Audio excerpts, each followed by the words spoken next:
Reminder, please pick up your handouts. You may have just seen the South Carolina game is going to be a 12 noon kick here in a week after this.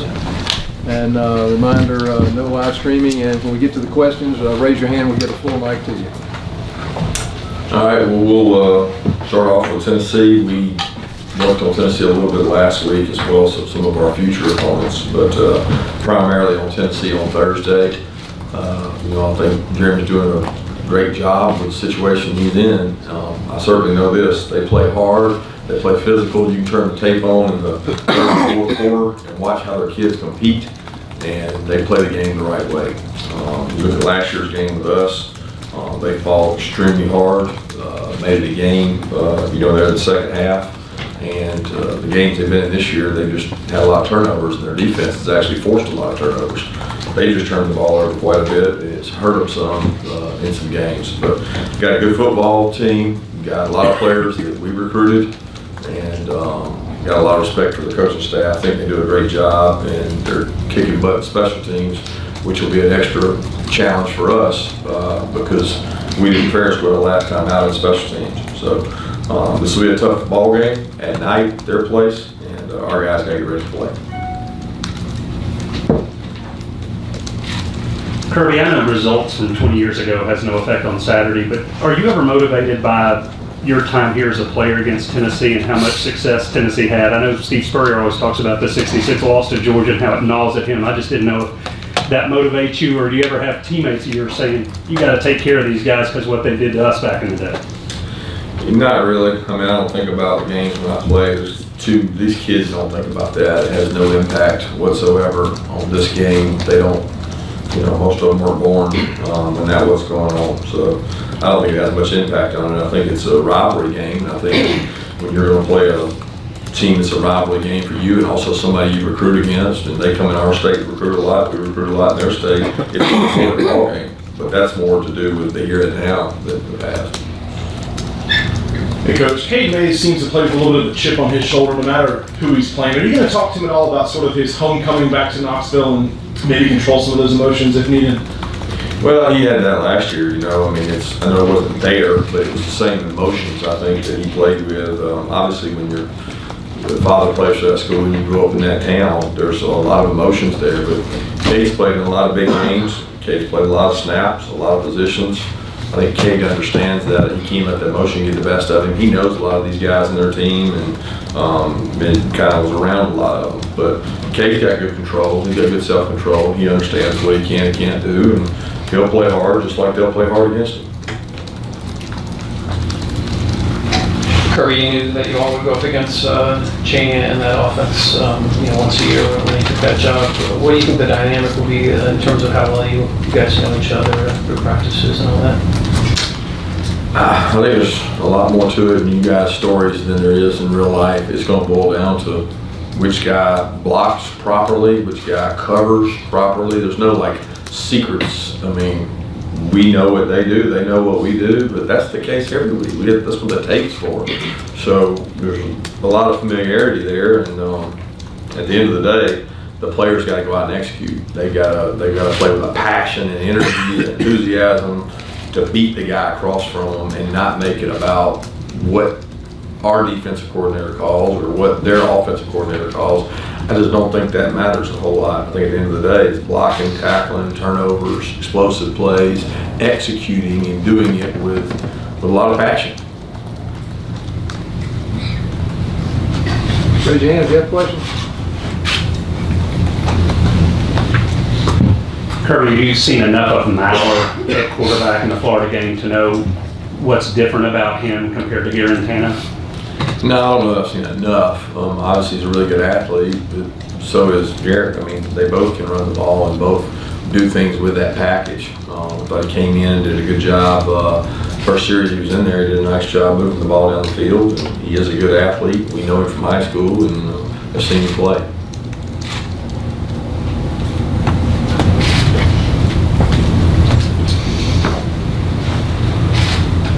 I hadn't had a chance to talk to you since last week. Can you update us on injuries in the secondary on the offensive and defensive line? Yeah, help me out specifically. Corners, Stokes, Campbell. Stokes, we think is going to be able to practice today. Again, he did not practice on Thursday. He conditioned and ran and moved around. He wasn't able to practice today. He's supposed to be able to go full go in practice. Tyson is still limited a little bit. Hoping to get him back before the end of the week. He's recovering quickly. Really nobody on the defensive line. Solomon. Offensive line? Offensive line. Solomon, we expect to be able to go out today and do some work. We think he's going to be clear to play, but we just don't know if he's going to be able to or not. It's going to depend on how many reps he can get today and tomorrow. Kearis. Kearis is cleared to play. He's going to be able to play. We think he's going to be able to go out and do a good job for us. He practiced last week. I mean, like I said, he's been practicing all along. It's never gone away with his situation. He's just going to have a different brace on, different splint on, but we think he's going to be good to go.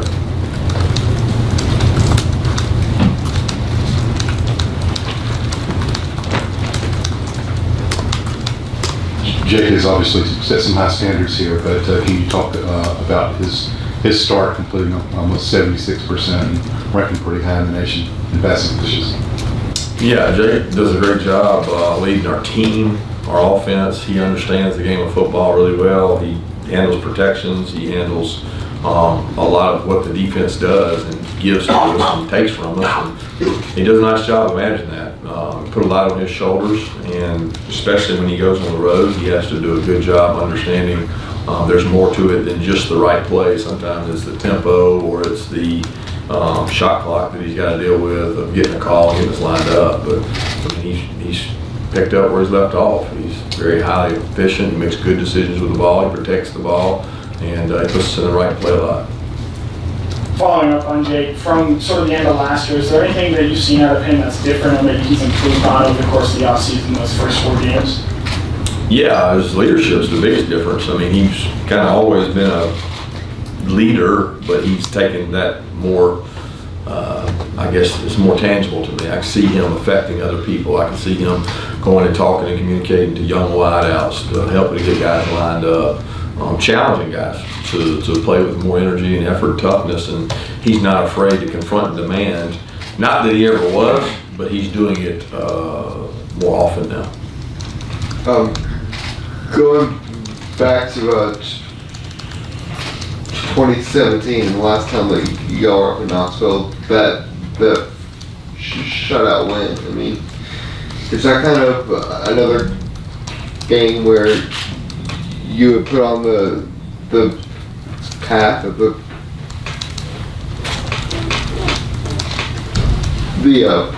program prize and everything, or not really? I think they were in such a different state and time at that time. You know, their program was, you know, different direction than it really is now. And I don't look at that game as any kind of indication of where we've gone. Jake played well in a tough environment, but we had a different football team. You know, we had a very experienced defensive football team, and we had some really good players on offense at the skill positions. So I think that game has nothing to do with this game. They're playing with a high motor and a chip on their shoulder. They're playing extremely hard, and we know we're going to get their best shot, and our job is to make sure they get our best shot.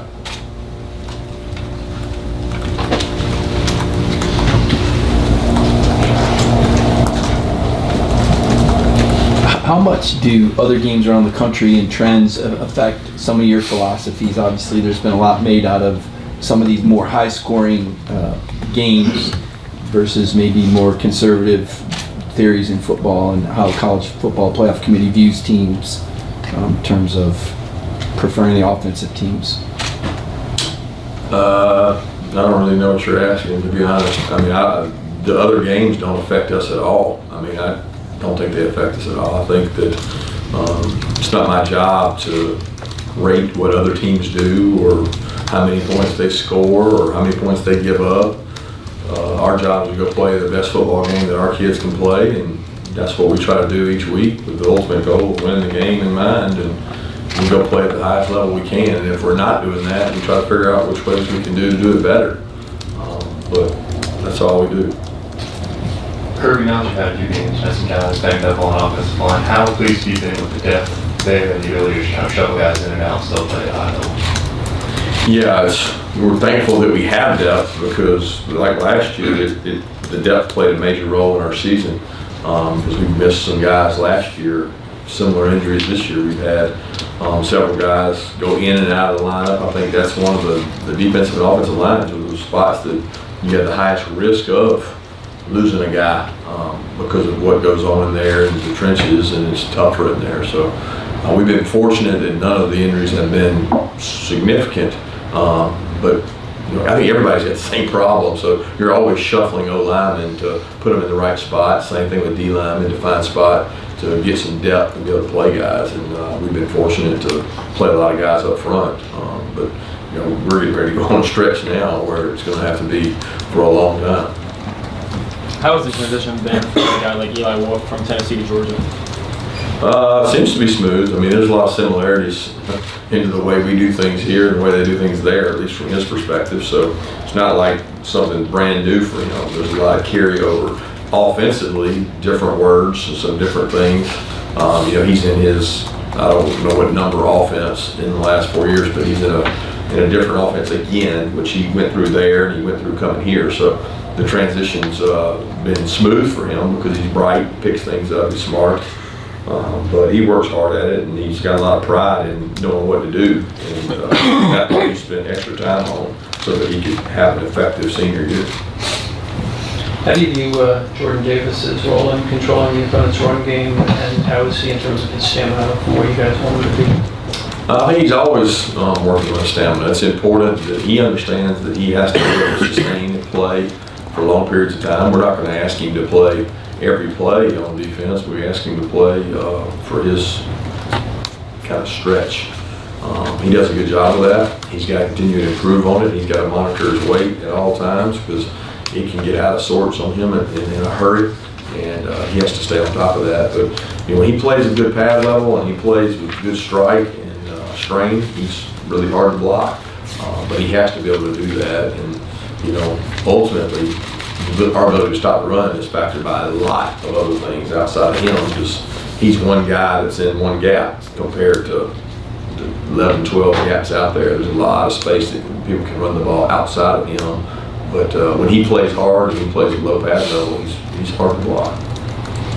What kind of challenge does Jauan Jennings, a veteran receiver, pose against an injured secondary? Well, he's one of the most physical players, competitive toughness that I've ever seen. I mean, he repeatedly blocks people. He plays physical at the point of attack. He goes up and attacks the ball. He's always had really good ball skills, and after he catches it is when he sometimes becomes the most dangerous because he's really hard to get on the ground. He's physical. So he does a good job. They do a really good job of moving him around and using his skill set. And he's one of the better receivers we'll face this year. And just when you get in the SEC, it's week in, week out. There's going to be a really good wideout on the other team, and he's one of them.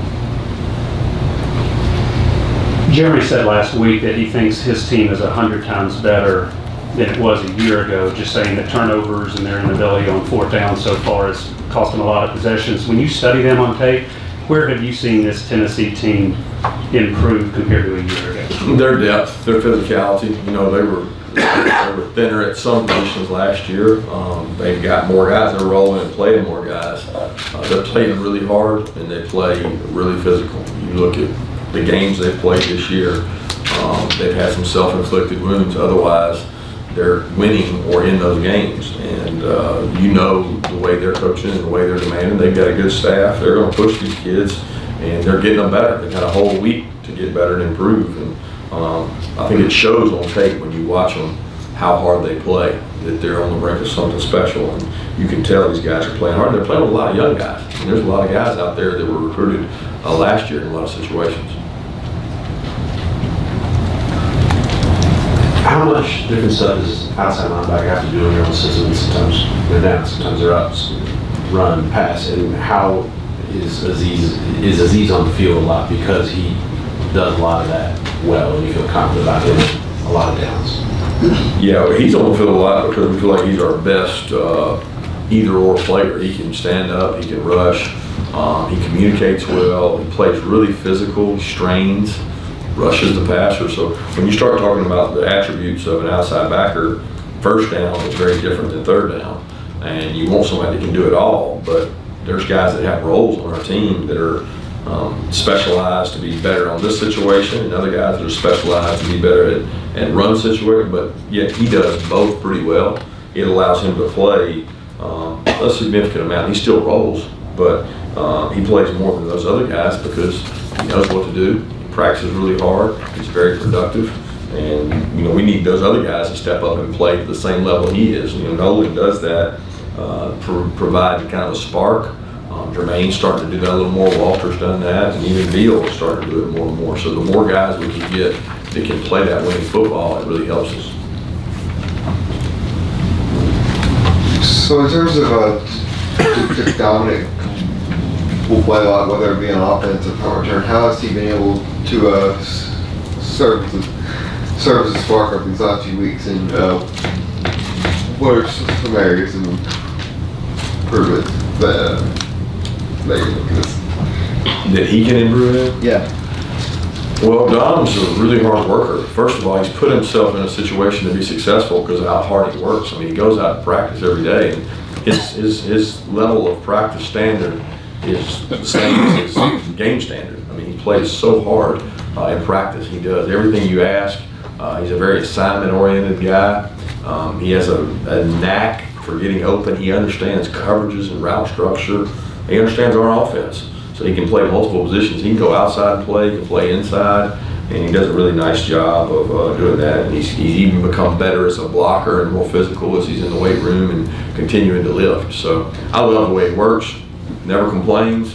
He just goes out there and puts his best forward each and every day, and we need him to continue doing that because it's a position that we've been light at, and he's a position guy that can help us at the wide receiver spot.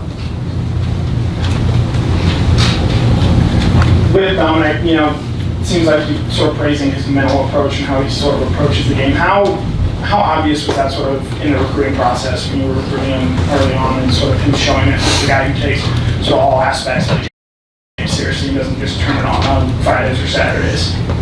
Well, I don't know that we knew it in recruiting because we had him in camp. He came in and competed and worked really hard in camp, so he'd done it on Friday nights. I mean, he went on some of the biggest stages there were on Friday night, played against the best teams in the state, and he performed well. He was usually the best player on the field, and they used him very well. They put him at Wildcat quarterback, he returned kicks, he got the ball in the slot. I mean, you knew he was a playmaker by the way his coaches used him, and he took on all those roles in high school, so you felt like he would be able to do the same thing in college. I mean, he went to an all-star game, scored 2 touchdowns. I mean, anywhere he's gone, he's been one of the most competitive people on the field, and he's continued that trend at our place by outworking people and just busting his tail.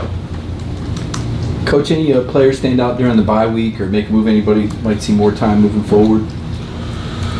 There's so many guys out there working. I'd hate to single anybody out. I mean, there's nobody that just like leaped up the depth chart, if that's what you're asking. I just think there were some guys that were dinged up and banged up that didn't get as many reps.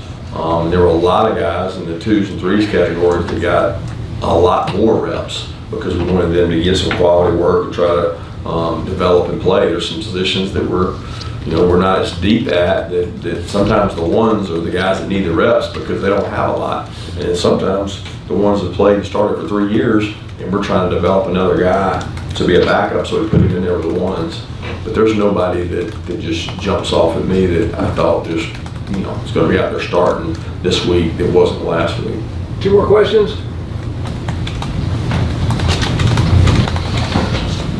I know Nakobe has been coaching playing, but is he 100% yet since that injury had at the beginning of the year? Nakobe Dean. Yeah, he's playing at 100%. I feel like he is. I mean, he's there playing situational football. He plays in the first, second down rotation. He's done a good job. I do think that the setback held him back some from being able to play every snap and also from getting reps. There was a brief time in there that he couldn't get as many reps, and it probably hurt him from a mental standpoint. But he's picked that back up, and he's working really hard and pleased with what he's doing. Just continue to get better. Coach Joe here. Tae Crowder, he's always flashed, it seems like, at linebacker. It seems like he's flashing more. Is he making a step this season as a senior to where, you know, he's all conference type of material, NFL type of prospect? Well, that's probably not for me to judge whether he's all coming. I can't compare him to the guys because I'm not watching all the other guys in the league.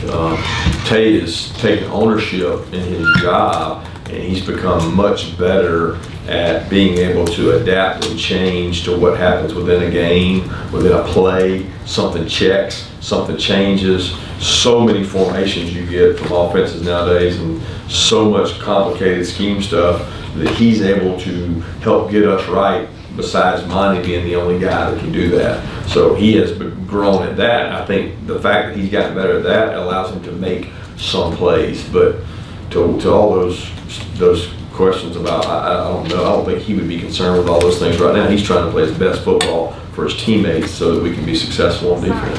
Thank you.